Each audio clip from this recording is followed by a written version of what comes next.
everyone, and welcome back to another episode of the Reading Party podcast with Megan and Lexi. This episode continues our season looking at modern retellings of the Iliad and the Odyssey, ancient epics known for both brutal violence and instances of sexual assault. This episode is not suitable for under 18s. We hope you have your favourite beverage and snack ready to go, because we've got our teas and are ready to start spilling the tea on our latest ancient story.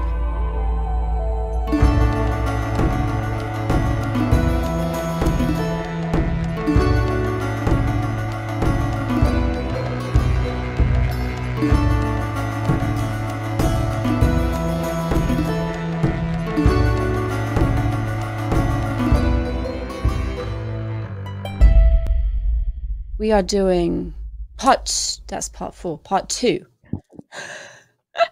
It's been a long week. Part 2 of Ithaca, a novel by Patrick Dillon.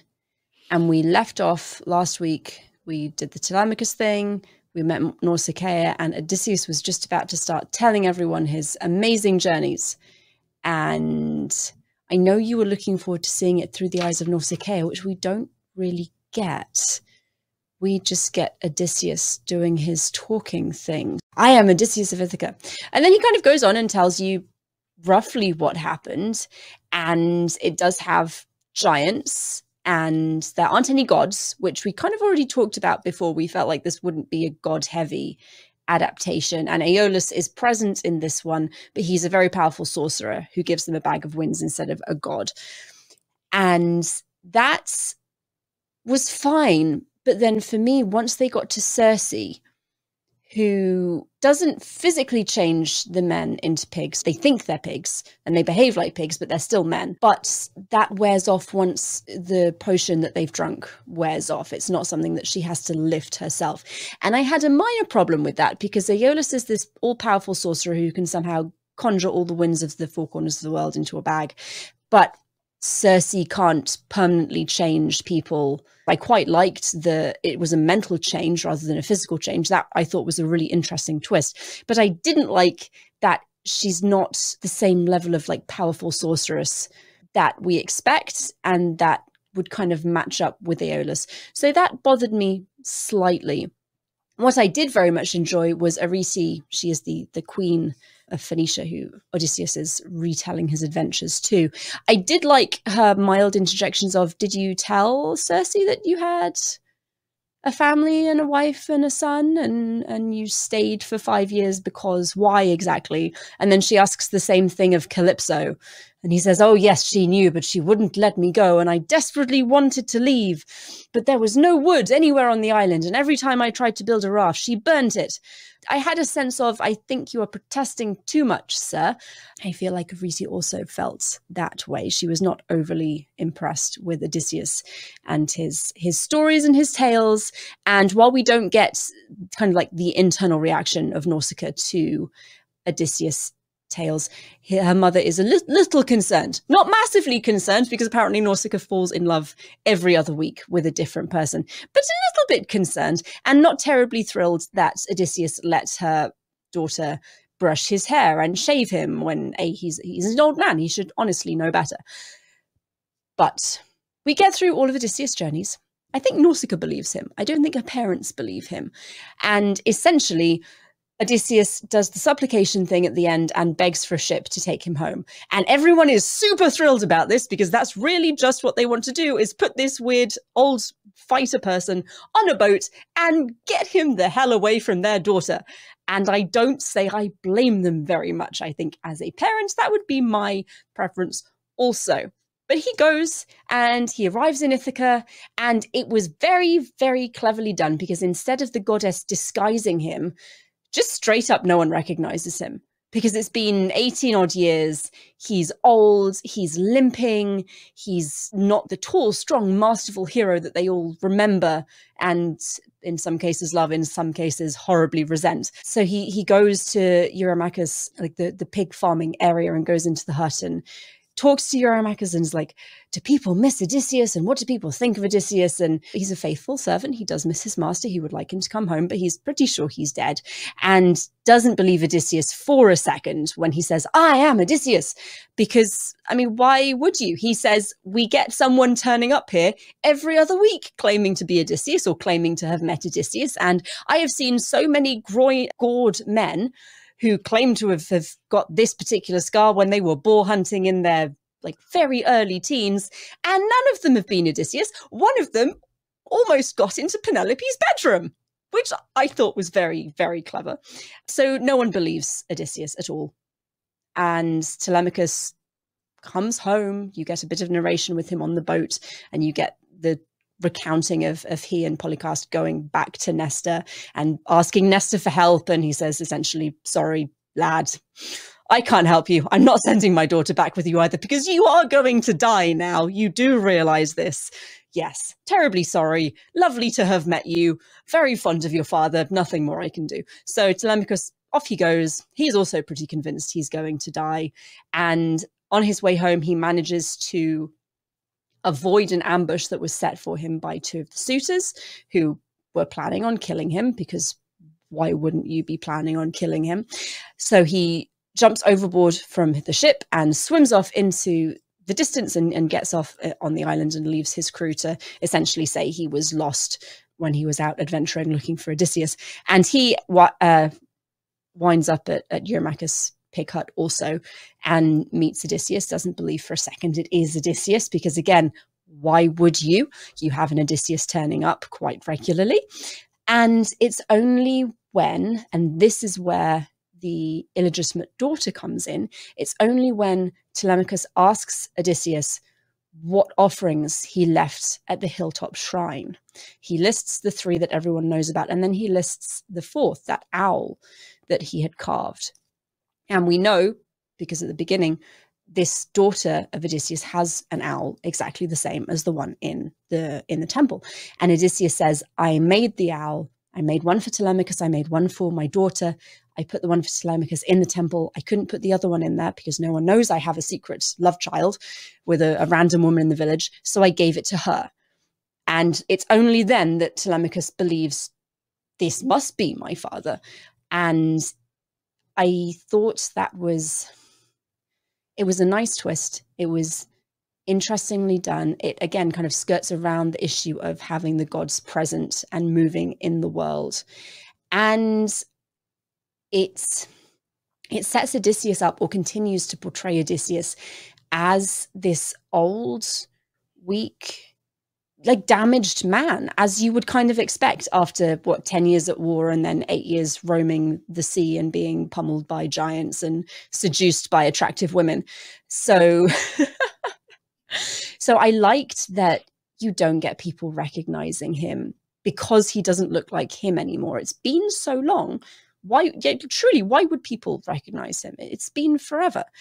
So that was good. And then the rest of it kind of follows vaguely the path we would expect, right? Odysseus is kind of inserted into the great hall as a beggar, declares his father dead. Penelope is deeply distressed and says, no, he's not. You can't know that. You didn't see a body. You don't have any evidence. And Telemachus says, sorry, like we can't just keep waiting forever and ever. And you get a little scene with Odysseus and Penelope talking to each other. And Penelope essentially tells Odysseus that if her husband came home a broken man, she wouldn't want him, which was probably a little bit cutting, just a little bit. But Odysseus, hangs around anyway. And we have the fight with the suitors, as we all expected. But Telemachus, kind of as we talked about last week, there isn't a lot of planning that goes into it. There's going to be a fight. Telemachus definitely expects to be killed. But then Penelope comes in at the last minute, essentially dressed in wedding garments, and does the whole, whoever can string my husband's bow will be my new husband. I'm not going to marry down. And obviously no one can do it. And it was great because Telemachus said, we had this plan, but in the end, the plan that we had to follow was Penelope's. And this was what my mother was waiting for. She was waiting for an ending. it wasn't just loneliness keeping her going. It was like loneliness and unknowing and just needing an ending. And this is the ending that she chose for herself. None of the suitors can string the bow. Eventually Odysseus strings the bow, and he kind of gets a bit bloodlusty, ends up using all of the arrows to shoot a bunch of suitors, then like falls down in exhaustion, and Telemachus steps in with a sword and a couple of other guys and starts like wildly swinging and defending his father. And then kind of they get pushed back and pushed back and pushed back, and Telemachus is like, okay, well, this is it. I'm dying now. It's been great. Thanks, everyone. And Odysseus kind of pushes back at him, and Telemachus is pissed and pushes against his dad. Like, I can't do anything. What do you think you're doing? And he says Odysseus like stands up like a bear and essentially just charges and goes into full blood rage, battle lust thing, kills pretty much everyone, as we anticipated. And then Penelope wades through this bloody hall with, and it describes the hem of her dress trailing in this blood and like being so slowly dyed blood red, and embraces her husband. And that's a lovely homecoming that they're all very happy for. And it doesn't end there, which I was kind of expecting it to. You get the hanging of the one serving girl. I'm glad they did not hang every serving girl, but they hung the one serving girl that they knew had been fraternizing with the enemy, and whatever serving boys that they felt were collaborators also. But Telemachus had no part in that. Once the actual battle is done, once he's not fighting against other armed people, he just ain't interested. He's done. Thank you very much. And it's Odysseus who kind of takes back over. And the rest of the narration of Telemachus on the island is mainly talking about how Ithaca, now Odysseus was back, is too small for Telemachus and is no longer his home. It's reverted to being Odysseus' home. And Penelope isn't his mother anymore. She's Odysseus' wife. And he doesn't feel like he has any place at all in the house and on the island where he grew up, which is quite sad, really, because he spent his entire life waiting for his dad to come home. And his dad does come home, and it's uncomfortable, is surprising. But it was sad to me that home isn't home anymore, and you don't really have a family anymore because your mum has just turned everything she is back onto the husband that she's been waiting for so long. And at a couple of points, Odysseus mentions that Telemachus needs to learn to be a proper fighter now, and he'll get him enrolled in an army, and he'll go and get some experience and some real battle scars. And Telemachus is like, nope, thank you, but no. And Odysseus is very confused and perplexed by this whole exchange. And ultimately, Telemachus leaves the island with Mentor and a selection of other townspeople, including his half-sister and Odysseus' girlfriend, woman in the town. I don't know really how we should refer to this woman, the mother of Odysseus' daughter. And they sail off, and the plan is to go and get Polycast and maybe go and found a colony somewhere, maybe in Italy. Who knows? And Penelope, it says that Penelope is very sad, and she begs Telemachus not to go, and bemoans the fact that she gets one male family member back and then another leaves. But the sense that I got was that Telemachus didn't find this terribly convincing. He felt like she was saying that out of duty and obligation, not because she actually was terribly sad that her son was heading off into parts unknown. Odysseus is described as holding on to the boat and kind of wading out to sea with it to try and persuade Telemachus to stay and to follow the same path that he has. And Telemachus is still just not interested. That isn't the life that he wants. And again, don't blame him for a second after what his life has been and how his father has come back, because even though Odysseus, it seems, slots back into his old life very, very neatly, Odysseus, before he returns to his status as chief and as king, is a broken man. It's made very clear over and over again through the book. Odysseus is a broken man. And that is what Telemachus sees, and that is what Telemachus does not want for his own life. So off he sails to find this girl that he thinks is pretty cool and a different way of life. And it was not the Telemachus I was anticipating. It was not the Odysseus I was anticipating or the ending I was anticipating. And actually, all three were very pleasant surprises. I would agree. Although, okay, out of all the things that happened, what surprised you the most? That's a really good question. I think that the two things that really caught me, one was this continual portrayal of Odysseus as broken, because that really isn't something that we see. We see him as flawed. We see him as tired. We see him as like sad, but he is a broken old man for the majority of his appearances in this novel. And that did surprise me. And the other thing was Circe and the animals, and that her husband taught her how to turn men into animals, or how to make men think that they were animals. What? No! Did Aeolus' wife teach him how to bottle the winds in a bag? I don't think so. Why does Circe have to learn the only source of her power from a fucking man? You don't have to make her a goddess. You don't have to make her a nymph or immortal. She can be just a human woman living on an island. But for the love of God, give her some personal strength and autonomy, rather than just kind of being there carrying on whatever it was her husband did. No, thank you. No. Brief rant aside, but the other thing that really did surprise me was the lack of physical transformation in that whole little sequence. It's not a lot of pages, but it was different, and I think I've said clever and interesting. I enjoyed it. I would have liked for it to have been Circe's own power rather than something that some dude taught her.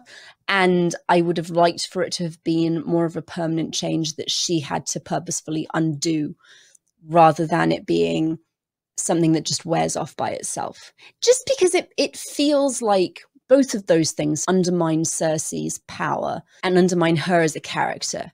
And I don't know if it's because we've just read Circe by Madeline Miller and she's so wonderful in that, or I'm just feeling angry today. I don't know. I didn't appreciate that very much. I think there is definitely like the bleeding effect, shall we say, of reading something that literally turns her into her own individual, unique person. And yeah, this is definitely a step back. I agree that I'm like, you should give her more just autonomy to be a woman and a powerful one at that. But also, I'm like, I did have to keep in mind, I'm like, but this is an adaptation that clearly is by a dude wanting to cover dudes. So I'm like, the hope is not high that they would really invest into their female characters. I mean, because it's like the whole thing is not plot driven, it's character driven, and you're driving male characters, right? Yeah. Something that also did just occur to me is the only female character who is more fully rounded, and I don't think any of them were very fully rounded, but I think Polycast was the most rounded of all of them. And she's the female character who rejects all of the things that women and girls are supposed to do in this society and culture. She's not like other girls and is therefore inherently superior to other women because she's taking on male characteristics that women are not typically permitted. Like, she fights, she wrestles, she is sarcastic and strong-willed and all of these great things, which I adore and approve of. But it felt a little bit uncomfortable. I will take this two ways. I will say I want to take it as a compliment that we are lifting up tomboyish women because it's not okay to be a girly girl, which I feel that's so deeply because my entire life I've been a tomboy. I've never been the frilly prom queen who wants to wear all the frilly things. So I'm like, great. I was that kid who, when I was 10, was like running around my backyard with toy swords and shields and slaying dragons. So great, fine. But yes, since she's like the only one, that is also either a commentary on, well, women who are more feminine are like inherently weaker. So unless you try to look and be like a man, then you don't have value, which also is a terrible message. But you know what? I'm feeling optimistic today. I've been having a good day so far. So I'm going to go with it's the former, but it's probably not that. Anyway. To be fair, I suspect there wasn't a lot of conscious thought put into it, but it does make me uncomfortable that the only woman who really is unequivocally viewed positively is the tomboy. So I have thoughts about the way in which Telemachus comes home, because this is something we don't see very often. I mean, we know he's in danger traditionally from the story, but it's always like he's just in the house with the suitors, and the minute that his mother picks a new husband, he's dead, right? We don't really get tales of like danger before that. Like, you always knew he was in danger, but not like imminently like to be killed off before.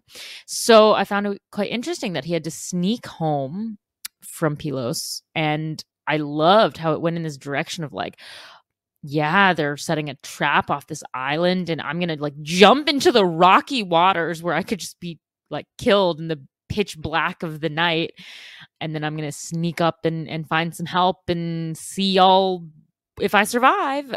I found that to be incredibly new and interesting and kind of fun that we got that angle. And I really liked how they handled the emotionally charged reunion of father and son, and not in the way that we normally expect. Like, as you know, I think most adaptations, when he comes back and he just goes like, Telemachus, I am your father, right? You get this like Star Wars, that's kind of no. And I'm like, how do you know? Are you not going to seriously call me like, where's the DNA test, dude? So I love it. The whole, yeah, we've seen it before, but I love the whole, okay, I'm gonna run a test. Because I think in a lot of adaptations where they decide they're just gonna go with I'm gonna just put the gods in and say this is where Athena comes down, right? And I think in most adaptations that have the goddess, they come down and they have her be like, this is your father. And in a lot of other adaptations, he's cloaked in some way, disguised, and so you do have I will make it so that only you recognize your father, but to everyone else he's disguised, so he just kind of knows it's him. I don't want to say I was expecting kind of something like he would just sort of inherently know, but it's really refreshing to be like, I'm gonna ask you all these questions because a lot of people already know about his scar, which, you know, okay, fine, so this dude, I think, cut a scar to pretend he was my dad. And you're like, oh. So I really like how they sort of did the reveal of the illegitimate child wrapped into what is something truly that only Odysseus would know. And I love how it was like what did you leave at the shrine? Where is this? It's like putting together a puzzle. So I really was not prepared for that. And I liked it because, as I said, this Telemachus has been built up as being really philosophical. And so it makes sense that he wouldn't just be like, yes, and I believe it just because I want it so doesn't make it true. I also want to say that it's hard because he didn't like give her space and room to really develop her out. But you know what? I thought that this Penelope actually had much more personality than in like 80% of other things, because again, she's just sad girl waiting for husband, doesn't do much. But in this one, even though she is a sad girl waiting for husband, in her conversations with Telemachus, you still get this dynamic.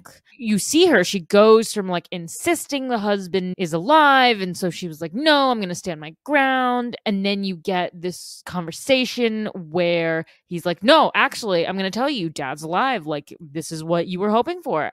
To then see her like complete 180 and be like, no, stop lying to me, he's dead, you're just trying to make me feel better, you should leave because I'm going to choose a new husband.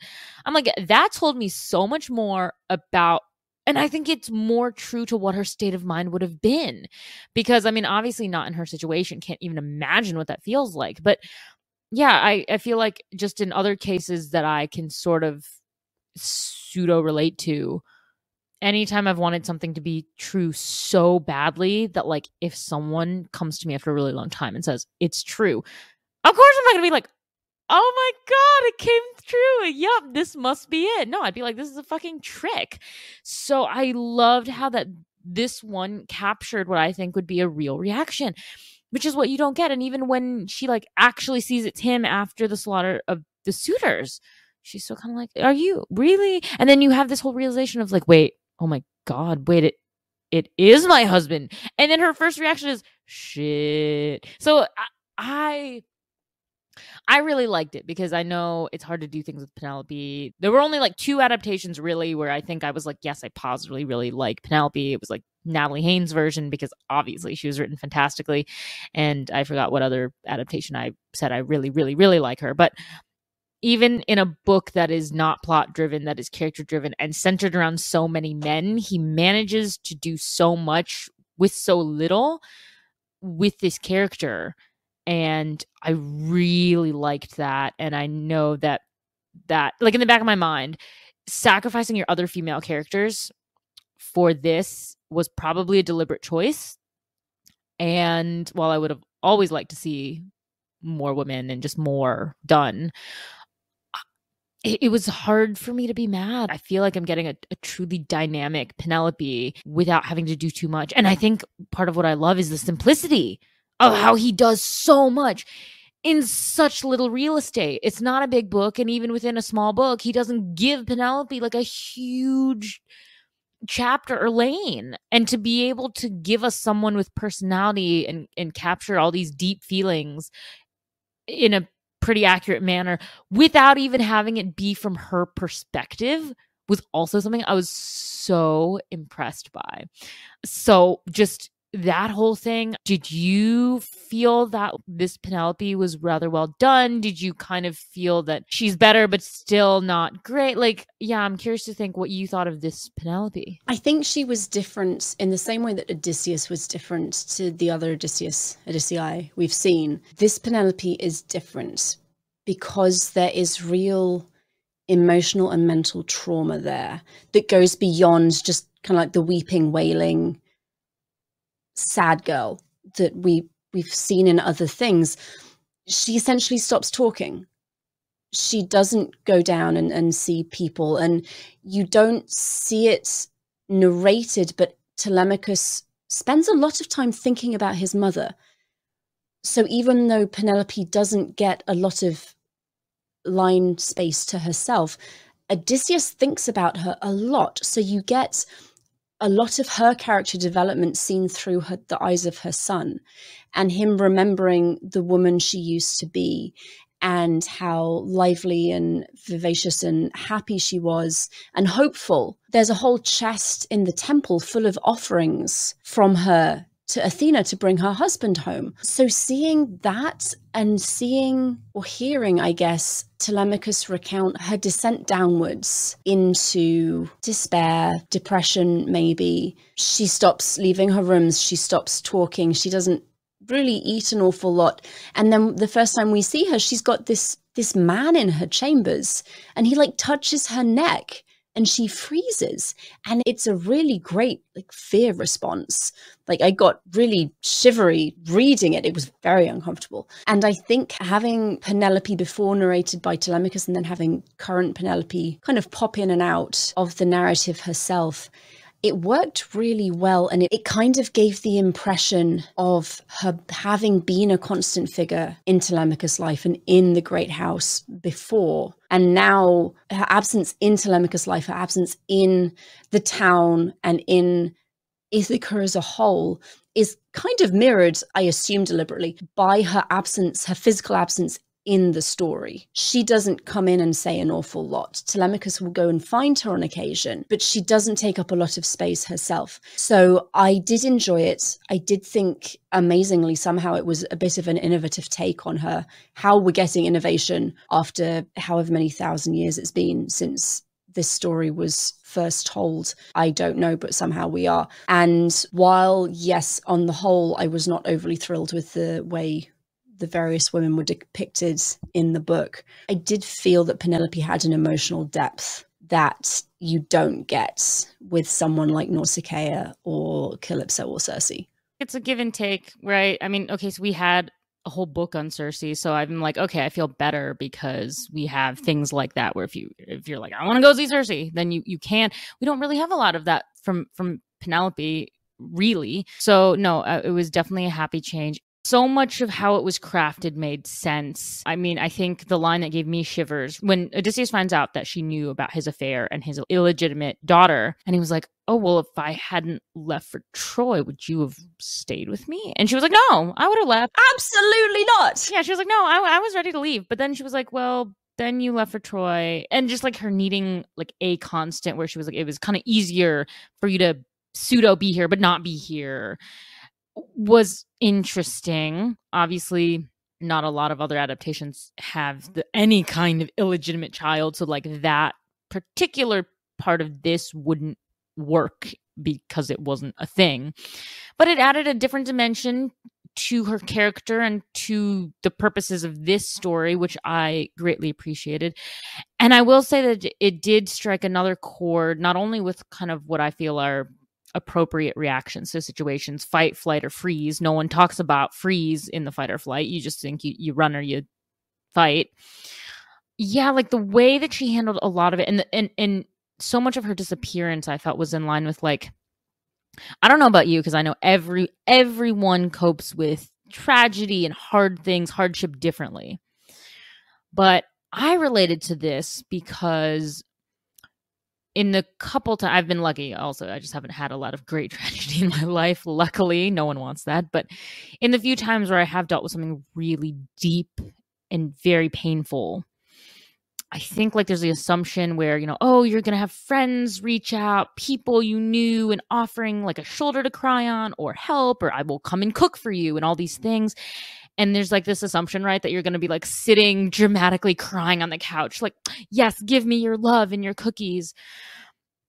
But no, it's like her pain was so deep and so unnerving that she would prefer to, it's like it's so deep that she can't even talk about it, right? It's like I'm not going to sit here and fall apart on my bed, right, and just cry. It's like you will just see me kind of have this dead look in my eye, but I'm not going to cry, I'm not going to weep, I'm just going to sit and feel this pain so deep that I just can't talk. And yeah, I feel like, you know, when I went through like a really big thing, I was like, that's kind of how it felt. Like I think people were expecting me to cry. Like, you know, I feel like for standard potential reactions for like kids when your parents tell you they're getting divorced, right, is like you rage and then you slam doors and you run around and you cry. It wasn't like that for me. I was like, I mean, okay, it's not like deep like her pain. No, but it's a profound change, especially when you're a kid. And my parents told me the day after my 9th birthday, let me just say. So they let me have like my birthday day, but then they were like, no, we're going to sit you down and be like, now we're splitting up our family. And for like an adopted kid that's already traumatic, who already lost one family, the fact that like a second one was like kind of being torn apart, I was like, oh, this hurts. So yeah, it was a super real conversation. But I remember, yeah, like I have these memories of like sitting in the kitchen after my parents were like telling me, and then they were like, are you okay? Do you want to cry? Like, you can ask us questions because don't worry, we love you. And I remember I was just like, I don't even want to talk. I was like, I just want to sit with it. And like, I think they were shocked by my reaction of like, can I just go like read a book or watch TV or just like go play with my toys? Do something. Yeah. And they were like, what? So that's what really struck me about Penelope, which I'm like, oh my God, she's really trapped in this well of pain so deep that she just would rather not talk about it. She's so multi-layered. And that's what I was really shocked about in a narrative, not even about her, that is shaped by her absence in multiple ways, where she really is like, I wouldn't even call her a supporting character. She's very peripheral. She's gone, right? So to have that level of depth in something with a peripheral character, I was shocked, but deeply appreciated it. Yeah, that one really struck a chord deep with me. So I was like, well done.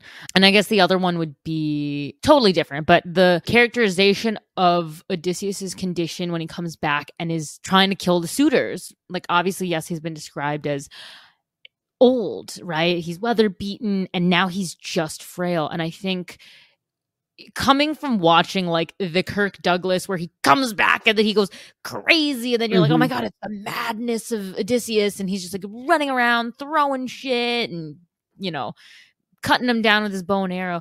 It was kind of jarring to read this one line where Telemachus is talking about like he was rushing because he felt he had to enter the fray to protect his frail father. And then the fact that he was like stepping over his father who was fallen on the ground, who was like being shaken and knocked down by the force of blows by like younger men.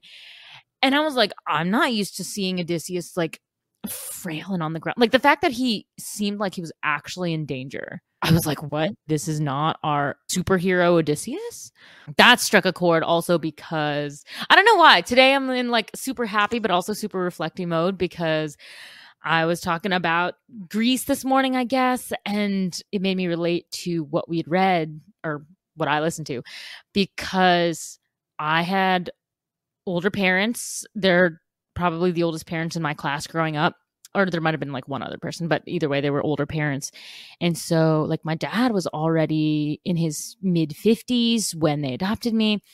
And so, but I've like, my dad's been in such good health and he takes such good care of himself. You know, he still works out even to this day and the man's 83.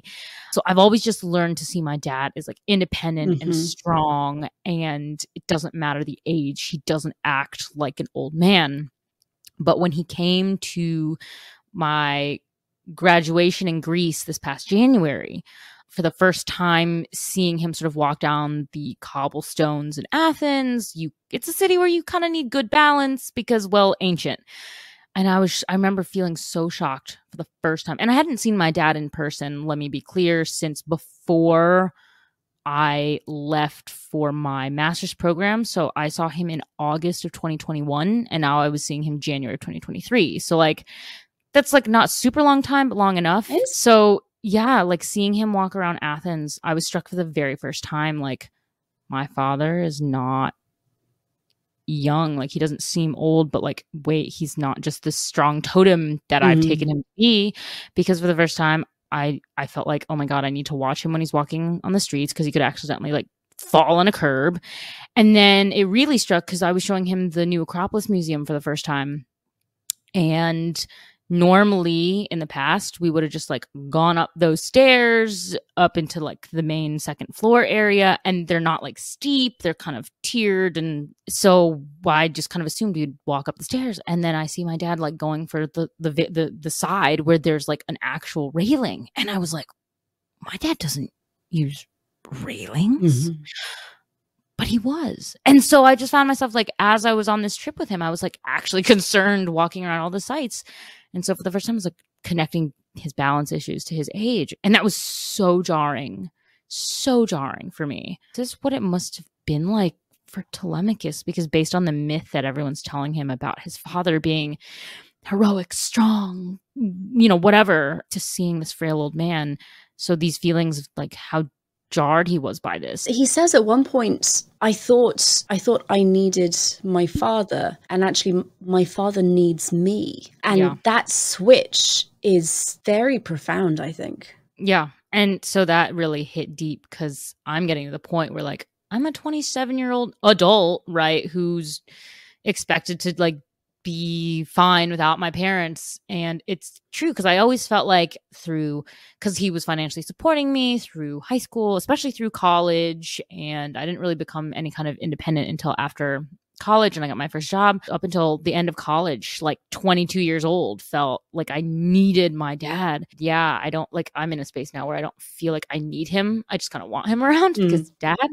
But yeah, it's weird. So I don't know, like the whole story, I think the first half, based on the first half, I was prepared to not be, I don't want to say impressed, but I was kind of like, okay, so this will be a different take. I wonder like how much life can you breathe into a character we don't really see or hear much of anyway. You probably can't have a lot of depth. If anything, I was like, okay, it's going to just be like someone attempting to put a different spin on a story that is ages old and we know it and we've heard it, we've seen it.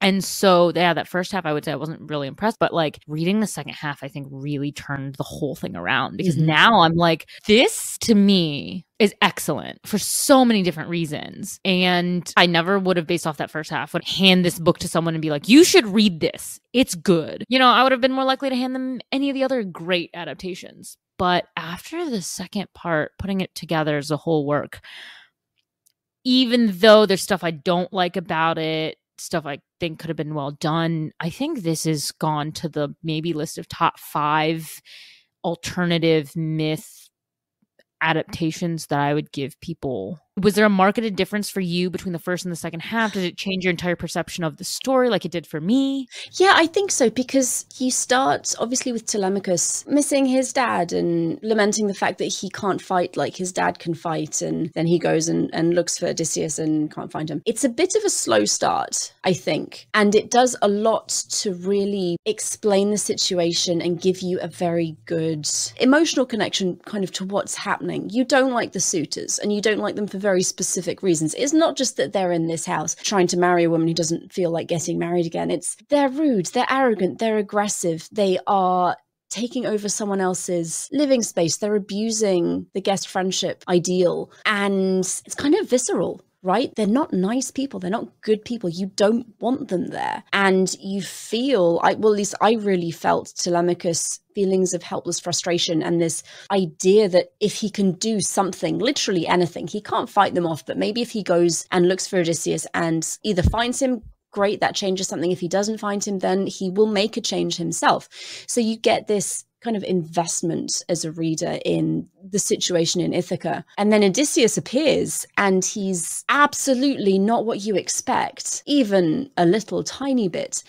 And it keeps going. The second half, I think, really takes this unexpectedness and just rides with it and really does an excellent job of not only developing Telemachus as a character. He goes from this boy who just wants his dad back to really a man. And it sounds so cliche to say, oh, it's a story of becoming a man. But it kind of is, because it's that realization of, and the realization starts in the first half of, my father is not who I thought he was. People are telling me he's a liar. That doesn't match up with my own understanding. So you kind of get that starting.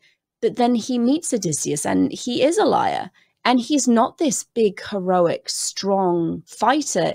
He's an old man who needs help. And he's not just going to like pull Telemachus out of the fire and fix everything. Telemachus has to do it, an awful lot of it by himself. So he goes from being convinced that there's nothing he can do to actually pretty successfully getting rid of these horrible people who are plaguing him and his mother. And then going a step farther and really taking control of his own life and going somewhere else where he can be the person he wants to be and not this carbon copy of his parents. And I think that in a very general way mirrors a lot of experiences that people have as they grow into adulthood, right? You realize that your parents aren't the perfect, all-knowing people that you thought they were when you were a child. You realize that actually they have their own flaws and struggles.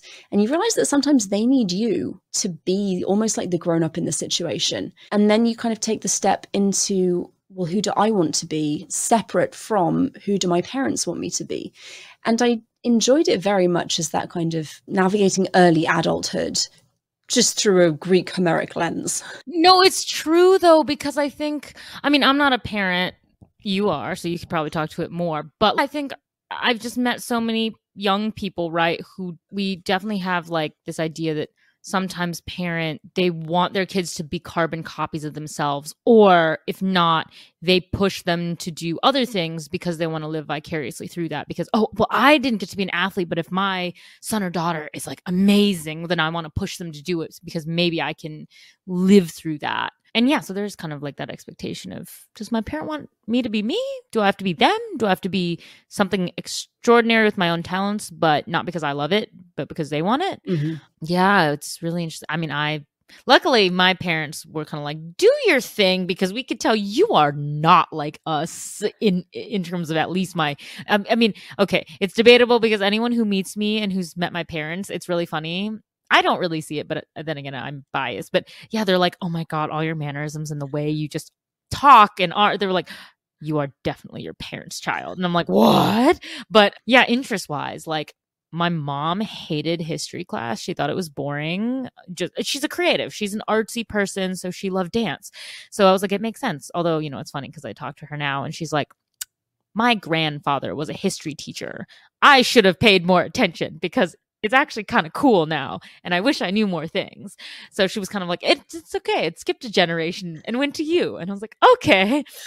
But yeah, my dad, he likes history, but not in the way I do. So it's interesting. My parents let me become who I was meant to become without any interference. But I understand the need, and I know psychologically that as we age and our parents get older, your parents will eventually need to be parented themselves. But you're like, but I'm not ready. Wait, I'm not. No, I'm like, I'm still needing to be parented. Just so the whole your parents need to be parented. I was like, what? So I was like, yeah, man, Telemachus, I feel you. I feel you. Super hard there. There was one other section that stood out to me. Telemachus leaving, just piecing out at the end. I can't say it was unexpected the way the novel was going. I'm like, it was very interesting hearing like, my father's home, so there's no space for me. There's no room for me left on Ithaca. Now I'm kind of like, LOL, I know what you mean, but also like space-wise, Ithaca's a pretty big place. There is room for you. He could go like to the other side of the island, live in a cave, be a hermit, and he would not cross paths with his father. Like, I'm sorry. I'm just like, look, man, I've been all over Greece. I see the size of these islands. It's huge. I've flown in a plane literally over Ithaca on my way to Corfu. It's big. So I was kind of like, that's fucking dramatic. But I was like, you know what? You want to go be with your tomboy friend who teaches you to wrestle unsupervised. Do you think he should have left at the end? I think so. No, I think the way he described it, Penelope and Odysseus are just like reverting back to how they were when Odysseus left. They haven't had that experience of parenting as a couple.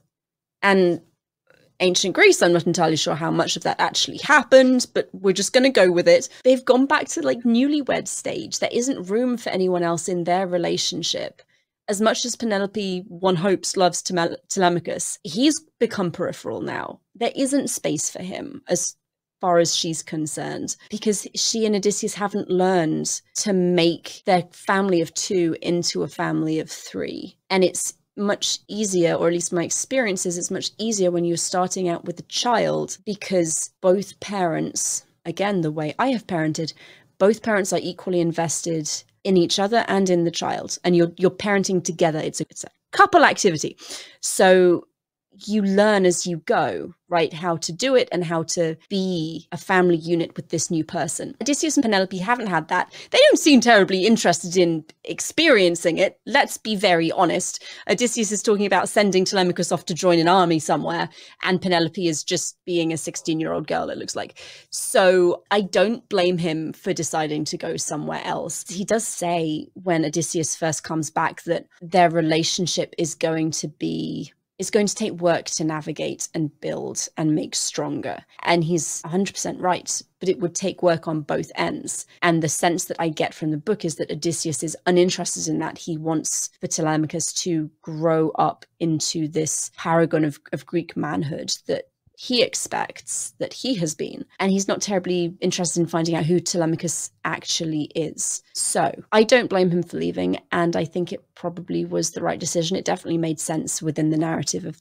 of the book. I can see it. Yeah. Your situation's so different, but I'm like, I know you have like a 15-year-old in your house, and that basically is the same age as Telemachus. I'm like, I don't know if you're a 15-year-old and was like, okay, bye, and then like leaves and then like comes back.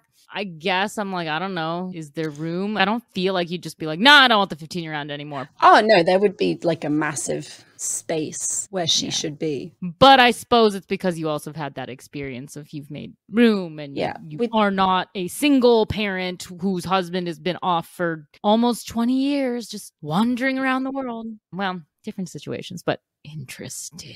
I think he'd probably be happier, though. It doesn't sound like he's had a terribly happy life up until now. He has good memories of his childhood, but since the suitors turned up, it's just been hard and uncomfortable and degrading. And now his father's back, and it's just weird, honestly. Yeah. You do need a new start. But, well, yes, he needs a new start for sure. Although I'm just like, did you have to go so far away? Like, you can just pop over to like another little island right next door. Okay, cool. Yeah, But also, it's just, it works for the narrative of this story, but I'm also just going to say, as a Homer purist, I'm like, but this is a man who, his son was born and he loved him very much. And like, if you look at the Odysseus in Fall of a City, he's all about, I want to get back to my son. Right, but the thing is, when you get back and that son is not who you're anticipating, do you deal with that by trying to mold him into the person you think he should have become? Or do you deal with that by finding out and getting to know who he actually is? Well, I'm going to say it's going to depend on the adaptation. This is very true. If you get the Odysseus from Fall of a City, let's say, who's very focused on family, and they showed that through him pretending to be crazy, and then he almost kills his son because he doesn't want to leave. And then let's just say you have a Telemachus like the one in the Kirk Douglas Ulysses, who's all about, my father, Padre, where are you? I need you. And he was like more than happy to have his father returned. If you have like those two, then you could get a really happy, like, son, I've missed you and you miss me, obviously, so I just want to get to know you. But also, like, that version, he learned how to fight. He was described as like a strong young man who is kind of taking after his father. So yeah, like, if you have a thing that is like, he is strong and did learn to fight, then he wouldn't need to be molded so much, because he would have these he's already, right, he'd have these warrior skills, and so it would just be coming back to like teach him how to be a ruler, which you would want to learn from your father. And if you were a good father and you were like, I should pass these skills to my son so he can rule after me, you would probably just get home and do that. So I don't know, it depends on the adaptation. It depends on how you want your characters to be. In this one, obviously it didn't work, but I think generally it depends. I cannot say. Do you have final thoughts before we close? Yeah, I would just say I really enjoyed it more than I thought. I will say, if you are going to read this, maybe don't go for the audiobook version, only because they use two different separate narrators. So one guy narrated only the Telemachus bits, and then the other guy did the Odysseus and sort of the Phaeacius parts, I guess. But it's very distracting, because especially toward the end of the book, I got this really weird thing where the older guy who's narrating the Odysseus half, when he gets back and he's talking to like Eurymachus, he had Eurymachus talking in like a very strange Scottishy British. It was very distracting, because I was just like, you read everything else in not an accent, so I don't understand. Well, because in the print book, it's written with an accent. It's written with like a very strong rural accent, and he's the only one who has it, and it was a little jarring. Okay, so basically he does this rural southern UK accent, which is very distracting.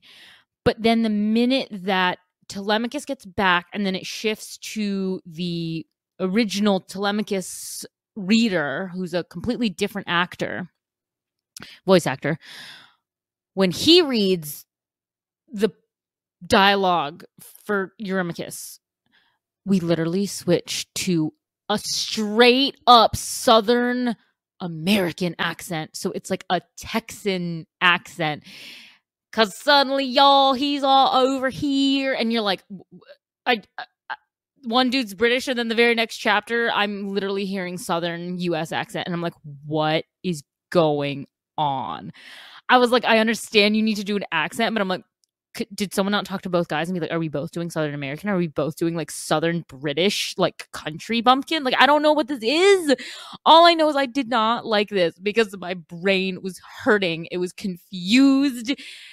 I don't think of or like my ancient epics and classical material in a raging Southern US accent. It sounds weird, and I know it's a legacy of colonialism that I'm so used to like British people reading classical material, but you know what? It just sounds nicer on the ears, okay? So I'm going to be the one picky person and say, keep it to posh British accents. Or just choose one of them. Or choose, but I still wouldn't want the whole thing in raging Southern US. It sounds weird. Like, no, none of my Homeric characters speak with a Southern American accent.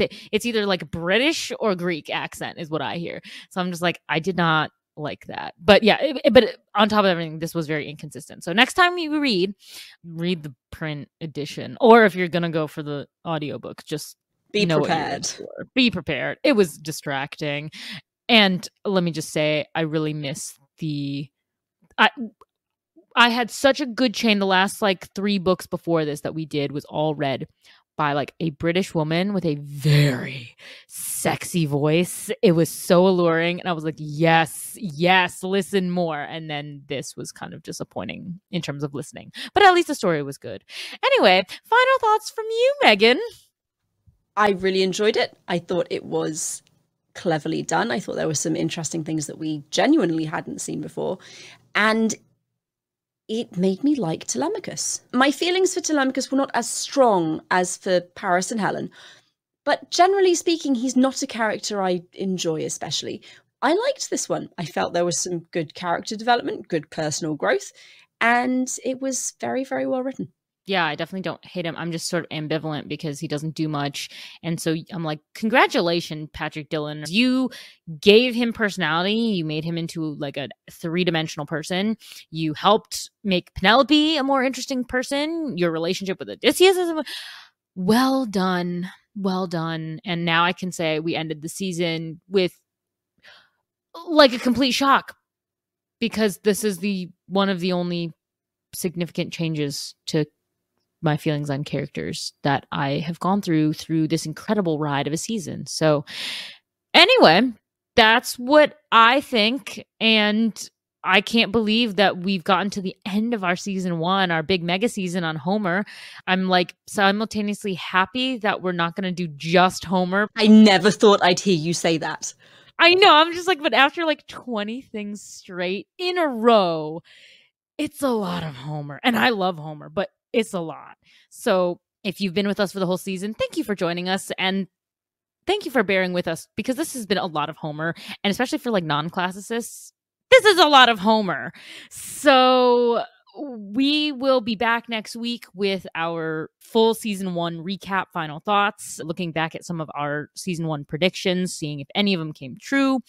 But it has been a pleasure to analyze Homer, and I'm really happy. I don't know about you, but I'm really happy that we have done this entire season and so many different Homer adaptations. I feel like I've really read and been introduced to a lot of cool adaptations, but I'm excited to get into other things. I've enjoyed myself very much. It's been really good for just personally reading a bunch of stuff that I've been meaning to read for actual years and just never finding the time to do it. Turns out my brain just needs a deadline, which surprises no people who have ever met me ever, because nothing gets done unless there is a deadline. And it was just so much fun. I really had a great time. Yeah, like, well, my brain needs a deadline, but also it needs to know that it's going to get to geek out and talk to someone else who's read the same thing and has a similar background. That helps too. I'm not explaining things. So I think, yes, this was a brilliant idea, if I do say so myself. We're very smart It's people. forcing us to read, but then we get to geek out and talk. So this is the payoff. So anyway, join us next week for our season 1 recap. Thank you so much. Bye. Hey, thanks for listening. Don't forget to leave us a review, and you can also follow us on social media at The Reading Party Podcast. If you'd like to leave us a book or movie suggestion, then email us at thereadingpartypod@gmail.com. See you next week.